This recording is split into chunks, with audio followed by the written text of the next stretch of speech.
et vos besoins profonds, vos besoins à long terme, excusez-moi, vos besoins à long terme.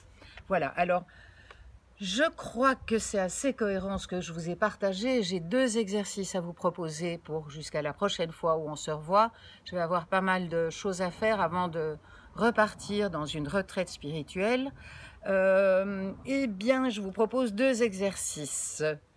D'abord, je voudrais vous proposer de noter sur un papier un ou plusieurs besoins impliquant quelqu'un, du genre j'ai besoin d'écoute, j'ai besoin d'amour, j'ai besoin de présence, voilà.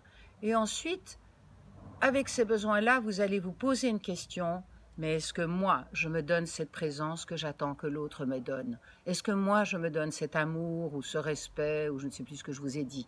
Voilà, et vous allez simplement regarder ça, et l'important, c'est de voir, parce qu'alors, c'est comme si vous preniez une distance par rapport à vos modes de fonctionnement, et donc vous devenez davantage libre.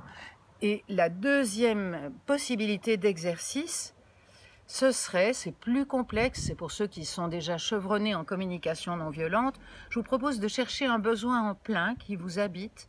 Par exemple, ça pourrait être un besoin de donner, de recevoir de l'amour, et puis de constater que ce besoin n'est peut-être pas assouvi pour le moment en vous, et de faire l'exercice de vous poser, de respirer quelques fois profondément, comme je l'ai proposé dans les premières vidéos, et ensuite de vous sentir comme si, c'est-à-dire comment vous vous sentiriez si ce besoin d'amour juste là maintenant, d'en donner et d'en recevoir, était assouvi juste là maintenant. Alors peut-être au début, ça va être très intellectuel, vous allez devoir penser à des situations anciennes pour y arriver, mais je vous garantis que plus on fait l'exercice, plus on finit par l'habiter et l'incarner.